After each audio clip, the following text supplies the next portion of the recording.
Medio siglo de historia. Pasado mañana se conmemoran 50 años del fatídico golpe militar ocurrido esa fría mañana del martes 11 de septiembre de 1973.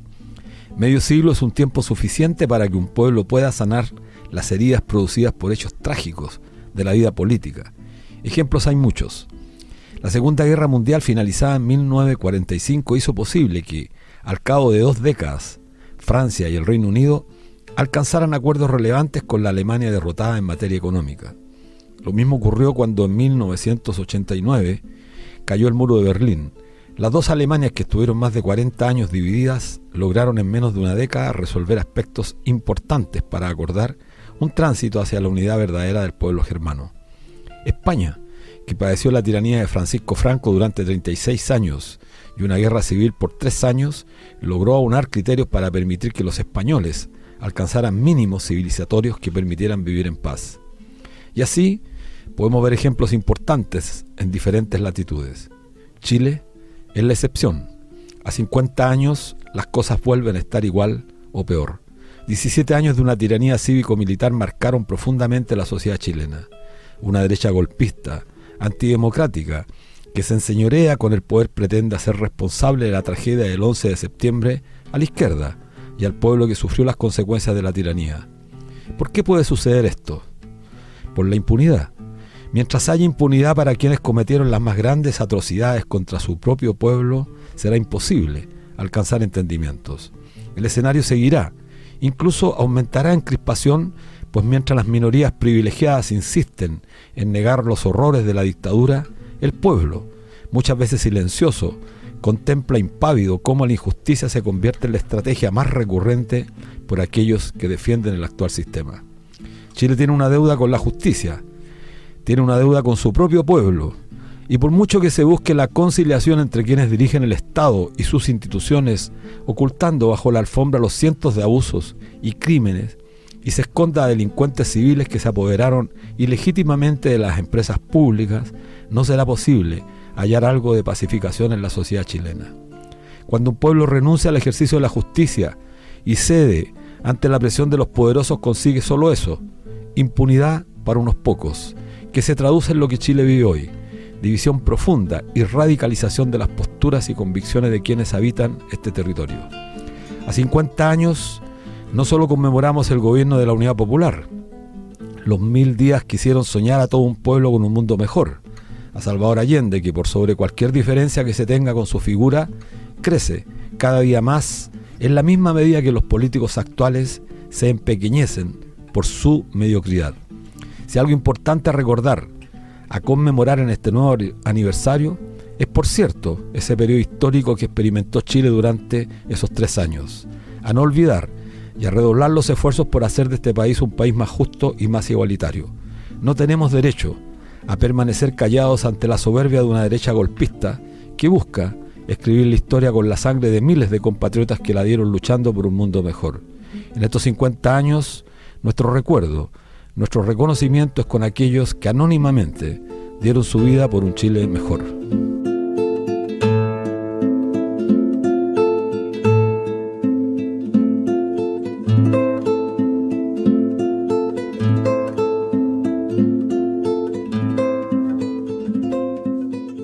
Hola amigos, amigas, ¿cómo están? Como todos los días viernes en un nuevo programa de debate social, aquí en la radio que piensa, en la radio Universidad de Chile, en el 102.5 del dial FM, y a través de su señal online y por streaming a través del fanpage @canal.social. En esta transmisión, bajo la dirección de la periodista Ana Mugasáez, Javier Márquez la difusión en redes y a Patricio Núñez los controles, y como siempre con Miriam Campuzano. ¿Cómo estás, Miriam? Hola, buenas tardes, saludarlos a todos quienes nos honran con la sintonía en este debate social de cada viernes a las 4 de la tarde aquí en la radio que piensa, una radio pública que está al servicio de su gente, de su pueblo. Interesantísima introducción, Luis, cada vez te superas más, ¿eh? Pero de verdad que la impunidad con que goza cierto sector privilegiado de Chile ya es indignante. No encuentro la palabra exacta, pero creo que indigna hasta al más apolitizado, como se dicen popularmente, del trabajador, la trabajadora, el estudiante común.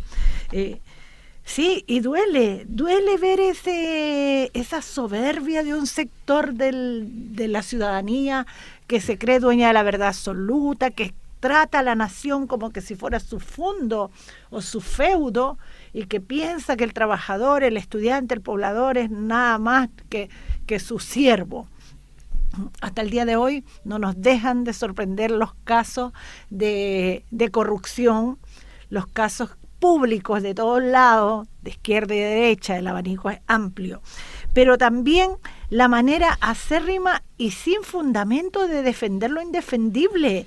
Yo te escuchaba a ti, me venía a la cabeza, vi un programa de televisión donde vi a un tipo defendiendo y diciendo que el asesinato de Víctor Jara, un artista popular, había sido pasional. Sí. Era como tan inverosímil el argumento. Y con lo que tú reafirmas, sí, pues, ¿qué se consiguió con la dictadura? Privatizar todos aquellos derechos sociales básicos de nosotros, incluida el agua, que es lo más elemental. Sí, bueno, es muy importante porque, mira, haciendo un recuento, nos dábamos cuenta que el año 1993 le correspondió a Patricio Aylwin conmemorar los 20 años. Después, los 30 años le correspondió a Ricardo Lagos en el año 93. Y el año 2013 a los 40 años a Sebastián Piñera. Se daba la circunstancia que cada uno de ellos enfrentó contextos distintos. Creo que el más complejo fue, por cierto, el que vivió en el primer periodo, luego del término de la dictadura, Patricio Aylwin, con ejercicio de enlace, con Pinochet, con sus bravatas permanentes, amenazando el Estado de Derecho, etcétera. Y sin embargo hubo la instalación de un discurso, que si bien es cierto uno puede estar de acuerdo o no de acuerdo, pero hubo un discurso instalado en los distintos discursos respecto de la conmemoración que fueron intentando colocar en el centro del debate el tema de la justicia y particularmente tratar, al menos en el discurso, de impedir que la impunidad se consolidara como tal. Se da la paradoja que ahora, 50 años, en esta conmemoración que se realizará pasado mañana, parece ser que la impunidad ha logrado prácticamente consolidarse. La pregunta es ¿por qué se logra consolidar? Porque existe una izquierda en este país, que es la que accede al poder, una izquierda mediocre, creo que hay que decirlo con la mayor responsabilidad, una izquierda mediocre, carente de convicciones, absolutamente temerosa. Nunca había, si uno lee un poco la historia, jamás se encontrará con una izquierda que sea tan, pero tan temerosa como esta, que a la primera bravata de la derecha termina renunciando a lo que ha sostenido ofrecer a la ciudadanía. Entonces lo estamos viendo.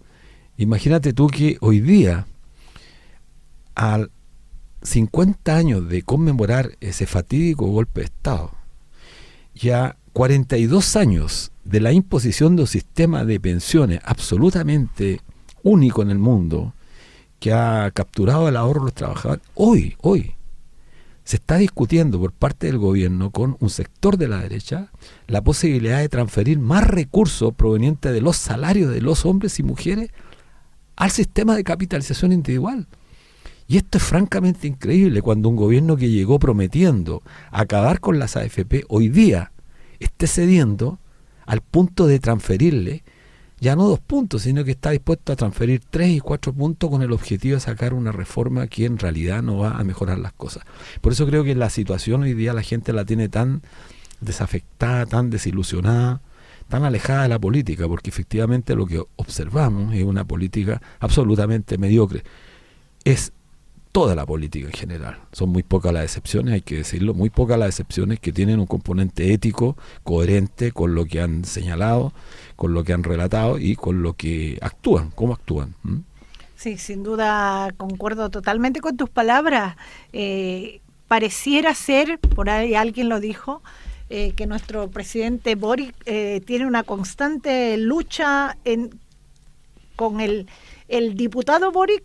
en permanente contradicción con el presidente Boric, porque se desdice fácilmente de todo, y mientras, como bien lo recordábamos, se puso la polera nomás FP, se tomaba la propuesta de los y las trabajadoras, pues hoy salía difundido que más del 4%, según un grupo de senadores, llegaron a acuerdo de que vaya capitalización individual. O sea, más dinero para las sociedades anónimas. Sí, eso es inaceptable, claro, impresentable, inaceptable. Yo creo que no tiene justificación. O sea, que este gobierno que llegó prometiendo acabar con las AFP termine, finalmente, cosa que no pudo hacer Piñera, cosa que no pudo hacer Bachelet, fortaleciendo, y no solamente fortaleciendo, sino que entregándoles más capital de parte de los salarios de los trabajadores. Esto es impresentable. Y asegurándoles el negocio. Y asegurándoles el triunfo a quienes justamente son oposición hoy día. Eso es lo más grave. Tenemos varios saludos, varias invitaciones con ocasión de el cincuentenario del golpe de Estado, la conmemoración. Y nos han solicitado que demos a conocer estas actividades. Está la Coordinadora por la Memoria y la Vida, la Ruta de la Memoria, que a las 10 de la mañana sábado, parte en Cienfuegos con Erasmo Escala y termina a las 18 horas en la Casa del Maestro. Así que están todos invitados a conocer la Ruta de la Memoria, los lugares importantes de la comuna de Santiago. No solamente los habitantes de esa comuna pueden participar, por supuesto que otras comunas también. Y un acto no oficial, gratuito, familiar, abierto, disidente, feminista, el 11 Popular en La Bandera. Esto es muy importante. A 50 años del golpe, el pueblo se organiza, lucha con memoria por verdad y justicia. Sábado 9 de septiembre del 2023, Parque La Bandera, San Ramón, a las 11 horas. Construcción de memorial conmemorativo y actividad muralista, talleres, bloque infantil, feria de emprendedoras y organizaciones, una olla común y exposiciones música en vivo. Así que todos invitados a participar. Y lo último que nos parece también muy relevante, que es una actividad que está convocando la Asociación de Empleados Fiscales, ANEF, que señala que se convoca a todos y todas a realizar un homenaje por todo lo que ha significado individual y colectivamente el bombardeo a la moneda en un día como hoy, se supone el día lunes. Este acto consiste en hacer un alto en las labores a las 11:58 am y escuchar en alta voz el último discurso del presidente Salvador Allende, que encontrarás en un audio, Discurso Allende, para que una vez finalizado mantengas 2 minutos de silencio junto a tus compañeros en los espacios de encuentro laboral en el trabajo, en la universidad, en el colegio, etcétera, donde estés, donde sea que tú te encuentres. Queremos dedicar esta iniciativa a los 378 funcionarios públicos que fueron ejecutados y desaparecidos a partir del 11 de septiembre. Bueno, a nuestros auditores los llamamos a que viralicen esta información. Insistimos, está el 11 Popular en La Bandera el sábado 9 a las 11 de la mañana y la Ruta de la Memoria en Santiago Centro. Así que todos invitados a participar, recordando, levantando y recuperando nuestra memoria. Así, sin duda. Tenemos un ramillete de conmemoraciones. No pasa desapercibido los 50 años de aquel sangriento y nefasto golpe de Estado. Vamos a un corte musical con Santiago. Volvemos a debates sociales. Les recordamos que pueden volver a ver y escuchar estos capítulos de estos programas en nuestro fanpage @canal.social en YouTube y por streaming a través también de canal.social. Hoy estamos con Sergio Grestoso, académico de la Universidad de Chile, a quien le damos la bienvenida. Es licenciado en Historia y Magíster en Historia por la Universidad de París. También doctorado en Historia de la Escuela de Altos Estudios en Ciencias Sociales, también en París.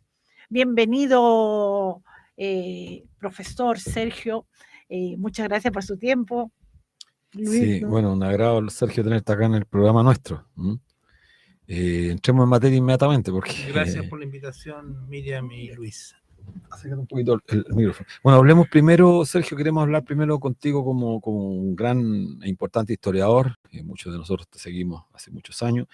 Y también como político, no solamente como historiador, has jugado un rol importante en el movimiento social, apoyando, participando activamente. Tuviste tu propia experiencia en el periodo de la Unidad Popular. Porque tú y todos tenemos una posición política desde donde analizamos los hechos.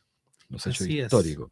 Pero Así queremos es. aprovechar tu experticia, tú como historiador, para mirar desde la perspectiva historiográfica primero, esta conmemoración, este aniversario.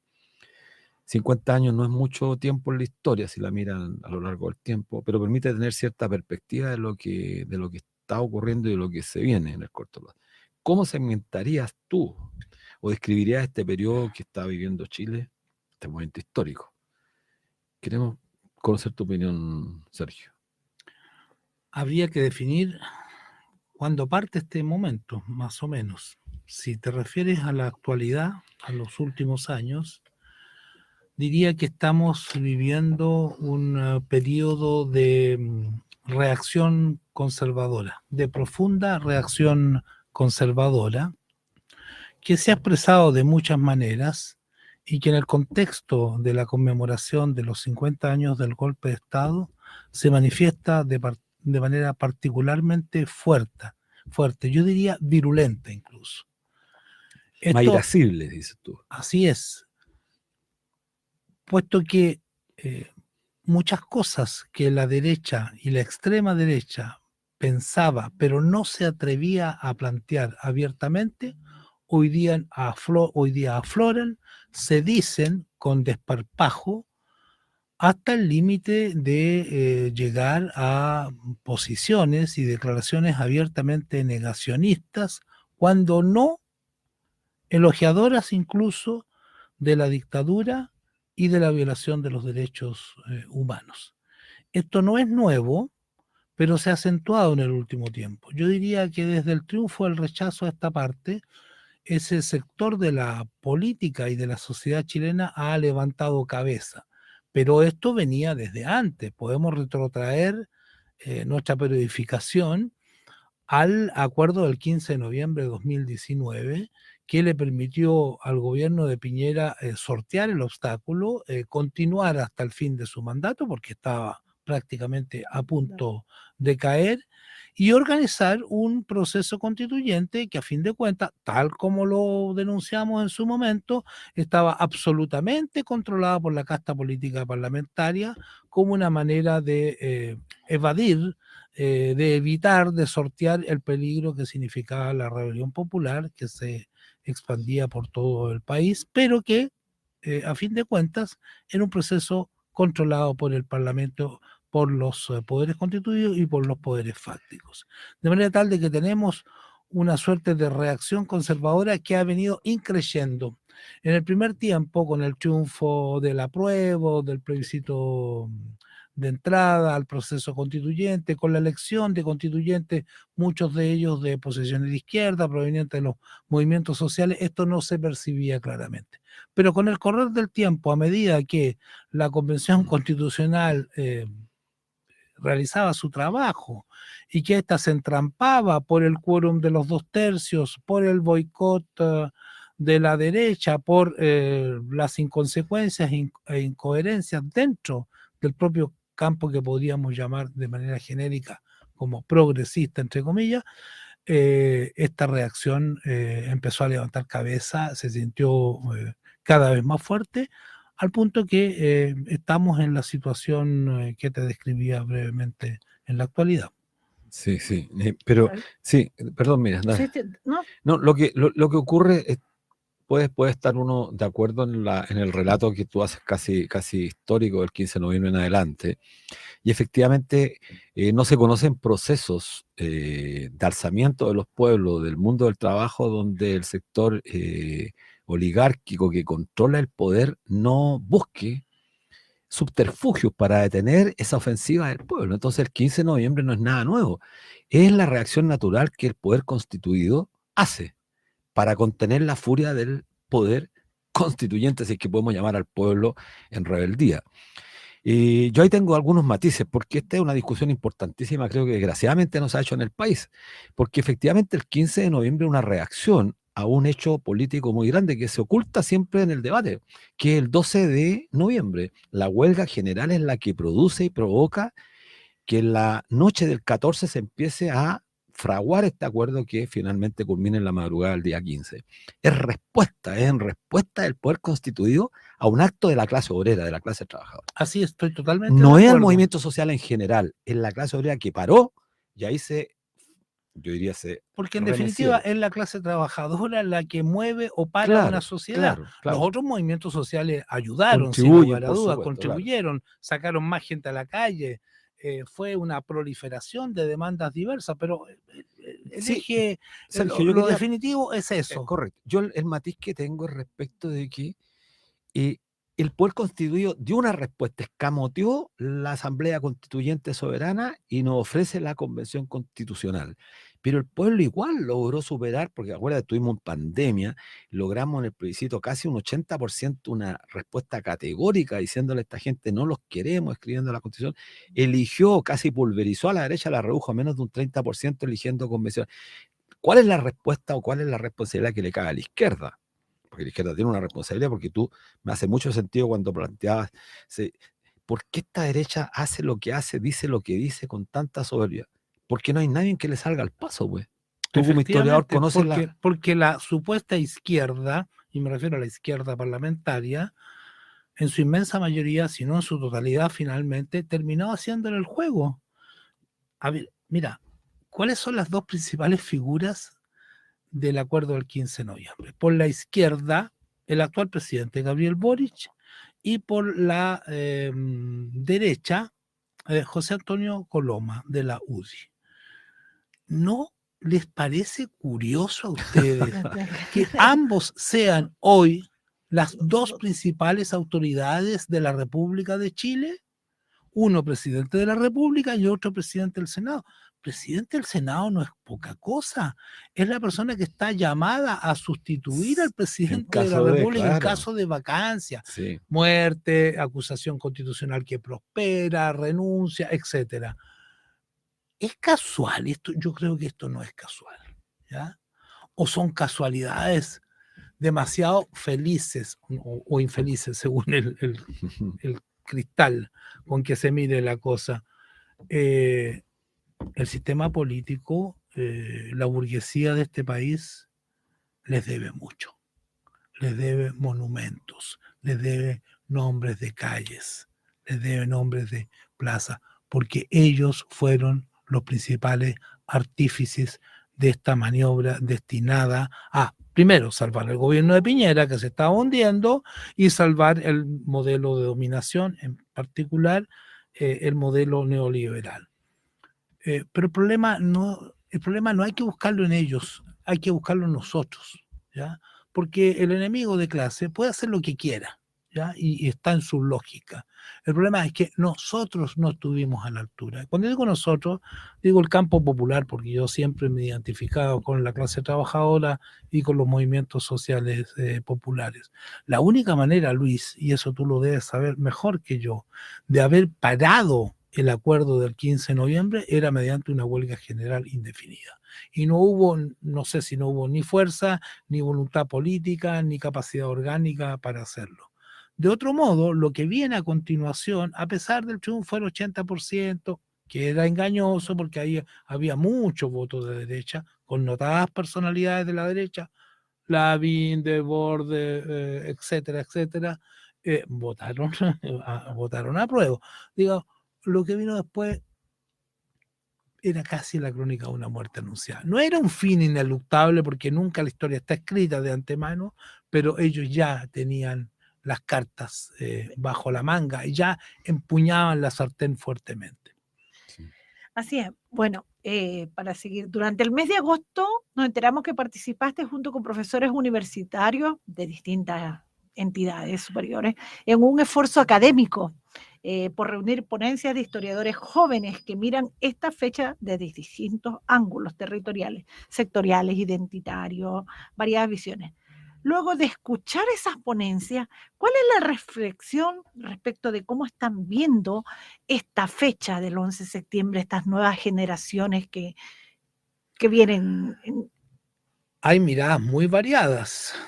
Hay que recordar que los organizadores de este evento fuimos 10 departamentos de historia de la región metropolitana. de De las más distintas universidades. de Sí. distintas universidades. Yo era el representante de la Universidad de Chile por el Departamento de Ciencias Históricas, pero estaba la Católica, la USACH, la Diego Portales, la Metropolitana, hasta la Universidad de los Andes, ¿ya? Una gran variedad de universidades.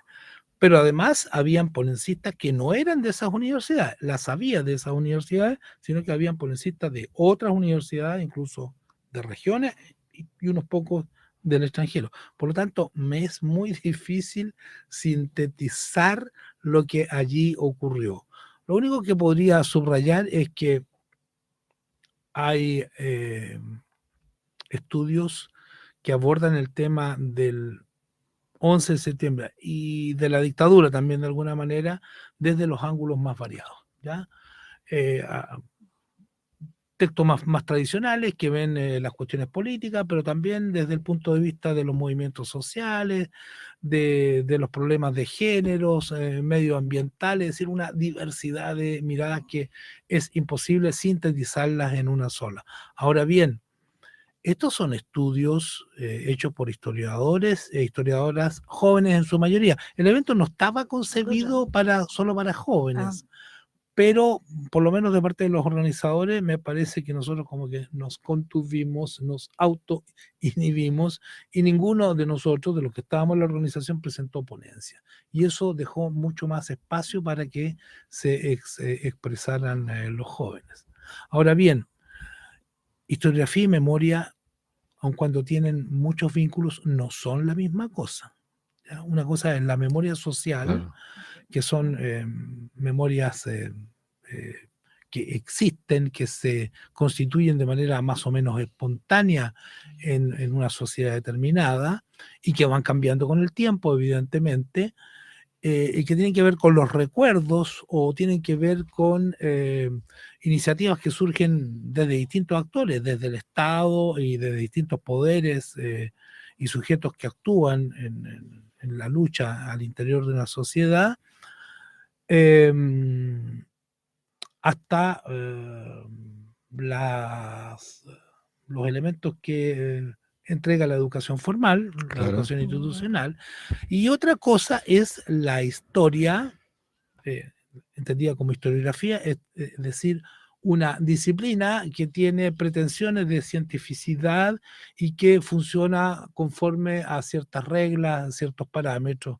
Con esto quiero decir que la memoria social o las memorias sociales que podemos descubrir en una determinada sociedad no necesariamente corresponden a lo que podríamos denominar, si es que esta existe, la verdad histórica, porque ahí se entremezclan mitos, ficción, recuerdos incompletos y la intervención de fuerzas en lucha que se disputan esta memoria. En la historiografía algo de eso hay también, ¿no es cierto? Pero se supone que la historiografía tiene que desprenderse de los mitos y tiene que hacer reconstrucciones que sean lo más objetivas posible, lo más cercanas a la realidad, tal como esta estuvo ocurriendo en algún momento. ¿No te parece que para eso es bueno también quizás recurrir como a veces se señala en la propia historiografía a los testimonios reales? Porque observamos quizás, y por eso queríamos preguntarte, porque quizás tú tienes más antecedentes, hemos echado de menos que mucho del debate o el balance que se hace del periodo está más bien circunscrito a mirar más bien de la academia, y se extraña un poco esta mirada que se construye sobre la base del testimonio de aquellos que anónimamente jugaron roles relevantes. Y a propósito de eso, quería preguntarte, tú qué edad tenías para el golpe y si tuvieras que destacar un hecho político relevante que en esos 1000 días consideras importantísimo, ¿cuál sería ese? Bueno, yo te conozco hace mucho tiempo y en tu condición de historiador, pero más que historiador también como actor, no solamente como escritor. Lo primero es que hay que señalar es que en la historiografía crítica, la buena historia, como yo le llamo, incorpora esos relatos, esos recuerdos, esa memoria social, ¿ya? si estamos haciendo lo que en términos historiográficos se denomina como historia actual o historia del tiempo presente, es decir, historia con actores vivos, es hoy día ineludible recurrir a esos testimonios, realizar entrevistas o apoyarse en las entrevistas que hayan dejado estos actores. Partiendo de la base de que en ninguna entrevista, en ningún testimonio tú vas a encontrar toda la verdad, ¿ah? Porque eso sería incurrir en una suerte de positivismo de la memoria, ¿ah? Porque la memoria es frágil por definición y porque las personas nos solemos acordar de ciertas cosas y de otras no, a veces nos acordamos de lo que nos conviene y embellecemos nuestra propia historia. Eso es algo muy humano, pero el deber del historiador es tomar esa fuente como un testimonio de algo muy vivo y que también te va a dar a conocer las emociones, las percepciones de las personas. Muchas veces estos testimonios, más que para reconstituir hechos, que muchas veces sirven también, nos sirven para captar los sentimientos de las personas o de los grupos humanos, sus percepciones, sus anhelos, lo que fueron sus miedos, sus esperanzas. Entonces, eso es una fuente histórica que hay que combinarla con lo que eran las fuentes históricas tradicionales, los documentos escritos. Hoy día podemos agregar audiovisuales, restos arqueológicos, es decir, una infinidad de fuentes. Y respecto de mi experiencia, yo había cumplido 20 años hacía poco menos de 2 meses cuando fue el golpe de Estado. Estaba muy involucrado, como miles de otros jóvenes, en las luchas sociales y políticas de aquel momento. Y creo que lo que más me dejó huellas, lo que más me impactó fue el ver, el sentir al pueblo, a la clase trabajadora en particular, como protagonista de la historia, empoderada, tratando de tomar el cielo por asalto, tratando de ser el sujeto protagónico de su propia historia. Me tocó participar en labores de apoyo durante el año 73 en el Cordón Macul. Yo trabajaba muy cerca de Eugenio Cantillana, presidente de la fábrica Remarriti, camarada amigo, que era el presidente también del Cordón Macul. Por lo tanto, esa experiencia la viví intensamente hasta la noche del 10 de el lunes 10 septiembre, de septiembre. La última reunión del Cordón, que terminó aproximadamente hacia las 11 de la noche. Entonces, ver esa clase trabajadora como protagonista de su propio destino y planteándose no solo cuestiones reivindicativas, sino que el problema del poder es algo que me marcó para toda la vida. Qué bien, qué bien. Qué impactante escuchar todo lo vivido. Pero Luis, también nos gustaría saber, ¿tú también estuviste en ese periodo? Sí, ¿Qué no, fue yo lo que era un poco más viviste? joven que Luis Sergio. era más joven, Sí, era más joven, No sé, pero nos pero gustaría estudiante, no estudiante, claro. Y como bien dice Sergio, hay hechos que te impactaron y es relevante, yo creo, colocar el acento en aquellas cosas que son las cualitativas. Vos hablaste harto rato de la historia, la importancia de construir esta historia con actores que traten de acercarse a una cierta objetividad, cuestión que siempre se discute si la objetividad existe o no existe. Pero creo que habla bien el hecho de que tú coloques el acento en el cordón industrial de Macul. Estaba muy cerca el cordón industrial, uno de los potentes, que era el de Vicuña Maquena, junto con el cordón Cerrillo en Maipú. Entonces, eso se habla poco hoy día en Chile. Tú como historiador lo sabes, como profesor. En los debates está ausente el rol jugado por la clase obrera chilena. Y que bien que Sergio nos recuerda a los auditores de Radio Universidad de Chile esta idea de que la clase obrera sintió por primera vez que estaba siendo protagonista, con errores, con aciertos, construyendo su propio futuro, su propio destino. Yo como estudiante también tuve la fortuna, yo diría la suerte, la fortuna de conocer el cordón. Hacía trabajo político como estudiante en el cordón Vicuña Maquena, estaba en IRT, en Textil Progreso. Bueno, tú las ubicabas también en esas fábricas que eran potentísimas. Sí, de vez en cuando me daba una vuelta por Claro, esa. sí. Estuve en la toma del Cordón Cerrillo. Cordón Cerrillo, sí. En Cosesa también estaba. Bueno, habían tantas fábricas, tantas empresas, CTI, que era FENSA.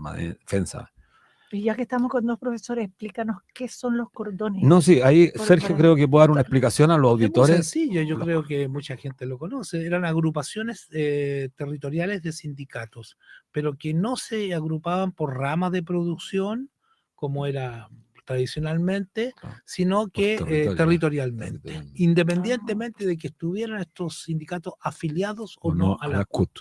Era algo que pasaba por el lado de la CUT. La CUT no vio con buenos ojos, solamente, más bien dicho, con malos ojos. Solo después del tanquetazo, cuando vio la reacción de los cordones, ahí se empezó a revalorizar un poco el rol que estos jugaban o que podían jugar.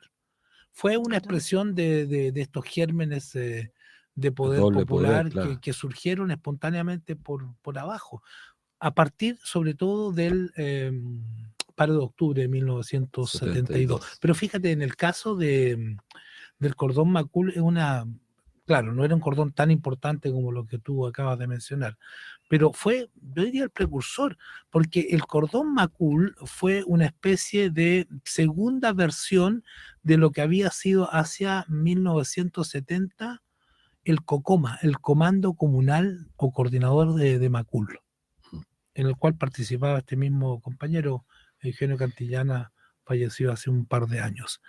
Entonces, esto es una de las experiencias, me refiero a los cordones en general, y de otros órganos de lo que se denominó poder popular, más ricas de la historia de la clase trabajadora chilena y que ha tenido bastante eco en otros países. En otros países se sabe mucho acerca de esta experiencia.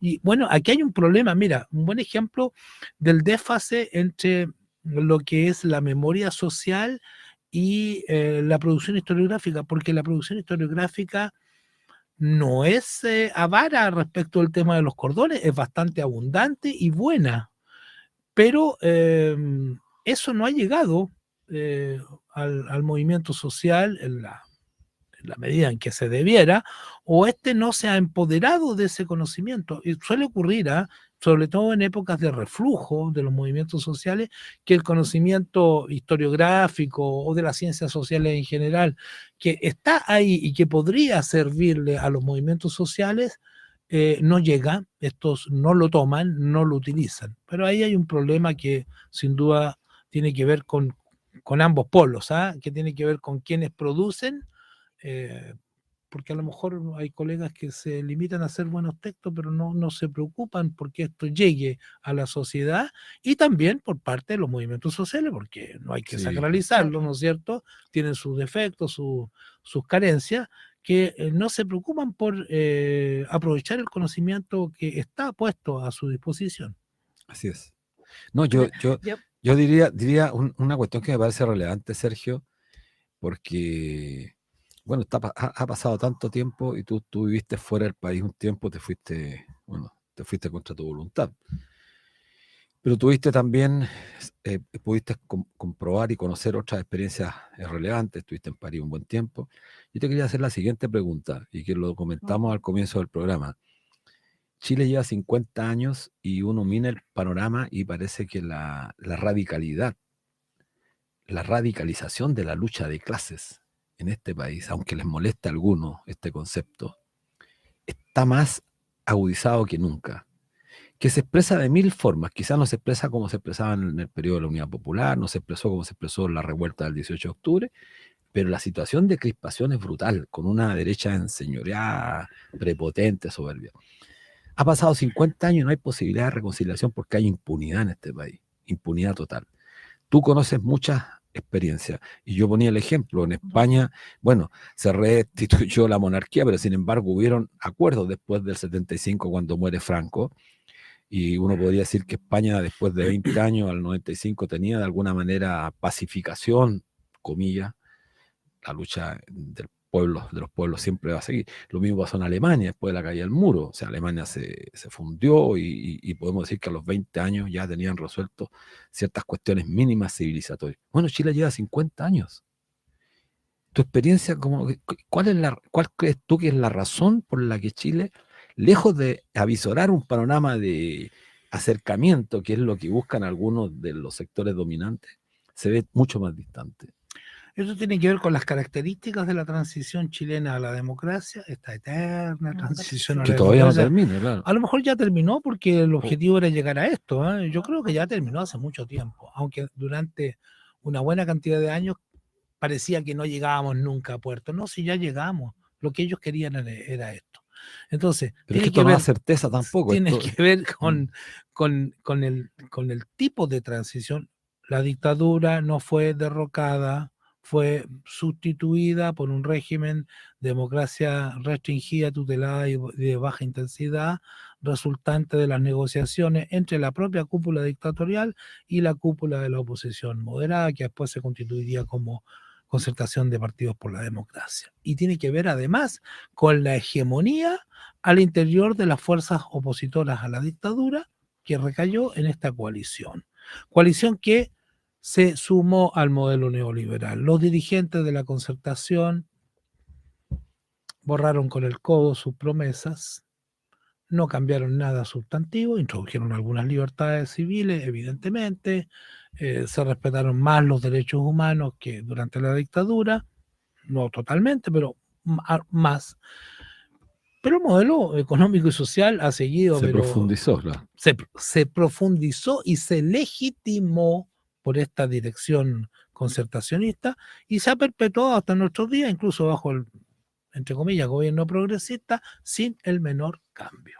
Sin el menor cambio, en el sentido de superar el neoliberalismo.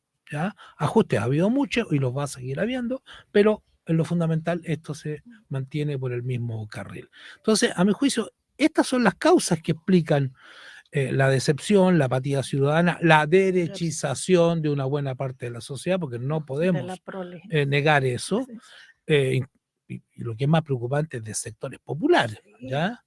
Y este clima enrarecido y esta forma soterrada, sorda de lucha de clases, en los que los de arriba tienen plena conciencia de sus intereses, saben lo que hacen, por qué lo hacen y cómo lo hacen, son clase para sí, pero los de abajo, la mayor parte de las veces, responden de manera puramente instintiva, con una rabia sorda, sin mayor claridad, sin estrategia, hasta que se producen los estallidos sociales, hasta que ese río de lava subterránea aflora y destruye todo lo que hay a su paso.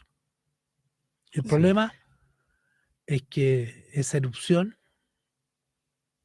hasta ahora ha carecido de coordinación, de articulación, de conducción, claro, de dirección. Ese es el gran problema que está planteado. Sí. Y bueno, hoy nuevamente nos encontramos en medio de un nuevo proceso constituyente manejado por la extrema derecha. Tú has dicho públicamente que el voto en contra en el próximo plebiscito no cierra el proceso constituyente, que se abrió tras el estallido social. En la prensa también se ha dicho que ellos ya quieren cerrar, que si no se aprueba se queda la anterior nomás. ¿Cuál es la perspectiva que ves de este proceso? Que en verdad retrocedemos, yo encuentro mucho más de 50 años, según las indicaciones que son publicadas. Vamos a seguir teniendo una constitución como traje medida del neoliberalismo, ya sea la actual, que lo es, y lo hemos venido diciendo todos nosotros desde hace décadas, o la nueva que pretende imponer la extrema derecha. Eso es seguro. La ventaja del voto en contra, de un triunfo del voto en contra, que va a ser mi posición, ya la vengo anunciando hace tiempo, en diciembre, es que no le permite a la casta política cerrar el tema constitucional y el tema constituyente. Porque si triunfa el voto en contra, no nos van a poder decir que alegan, si ya tienen una constitución elaborada y aprobada en democracia. En cambio, la mantención de la actual constitución mantiene vigente la aspiración. Mantiene vigente el problema. A lo que se suma el hecho de que todo indica que el texto que va a salir de las deliberaciones de estos consejeros, ¿ya?, va a ser mucho más retardatario, y esto parece increíble, pero va por ahí la cosa, que el texto actual. va a garantizar menos derechos y va a poner Más a la merced privilegio, del claro. mercado, pero prácticamente todo. Todo lo que estaba a medias, que no se entendía, que se podía entender en un sentido o en otro, va a estar claramente puesto a disposición de los mercaderes si es que triunfa el voto a favor o el apruebo en diciembre. De manera tal de que me parece, es casi un mal menor, ¿ah? ¿No es cierto? Que la única opción para los movimientos sociales populares es rechazar, es decir, votar en contra, que la cuestión quede abierta y sobre todo volver cada movimiento social a lo suyo. Los movimientos sociales tienen que reconstituirse y se tienen que reconstruir en base a sus propias reivindicaciones históricas o a las nuevas que se vayan agregando, con dirigencias probas, autónomas, que no sean simples peones de los partidos políticos que están representados en el Parlamento. De esa manera, el día de mañana, cuando tengamos la fuerza suficiente, se podrá volver a plantear con mucha energía el tema constituyente, pero por un buen tiempo, me da la impresión, no puede ser el centro de nuestras preocupaciones. Okay, yo te quería hacerte una pregunta en esa misma dirección, Sergio, porque ya nos quedan un par de minutos. ¿Existe la izquierda en Chile hoy, a tu modo de ver? Pensando en los partidos con presencia parlamentaria, aquellos que tienen cierta incidencia para instalar un relato, pero cambios absolutamente ninguno. No hay izquierda política en Chile, lo vengo diciendo desde hace tiempo, y aunque parezca muy drástico, es así. No se puede considerar como de izquierda partidos que administran el modelo neoliberal. Del mismo modo como los partidos de la Concertación, a mi juicio, no fueron partidos de izquierda desde que accedieron al gobierno, los partidos actuales, todos sin excepción, no son partidos de izquierda. Son partidos de centro izquierda, pero de izquierda no lo son. Ok, la última... Perdón, pero sí existe una izquierda social, que es distinta. Por ahí quedó la pregunta, para terminar. ¿Qué rol le asignas al mundo del trabajo? Porque hemos escuchado mucho estas categorías postmodernistas que han instalado nuevos sujetos colectivos de derechos. ¿Qué rol juega a ti, desde tu punto de vista, el trabajador, la trabajadora en este momento? Porque un minuto. Ahora y siempre el rol fundamental. A ver, son los trabajadores y trabajadoras, los creadores de la riqueza, los que mueven la sociedad y los que la pueden hacer parar. Podrán parar millones de estudiantes o mucha gente de otras categorías, pero si no lo hacen en tanto trabajadores, eso no cambia la situación en lo fundamental. Podrán crear un poco de problemas, un clima de agitación, de cierta emoción, pero la fuerza definitiva es y será siempre la clase trabajadora. Bueno, le agradecemos, ha sido un placer escucharlo y los esperamos el próximo viernes a las 4 de la tarde. Listo. Gracias. Muchas gracias, Sergio. Hasta pronto.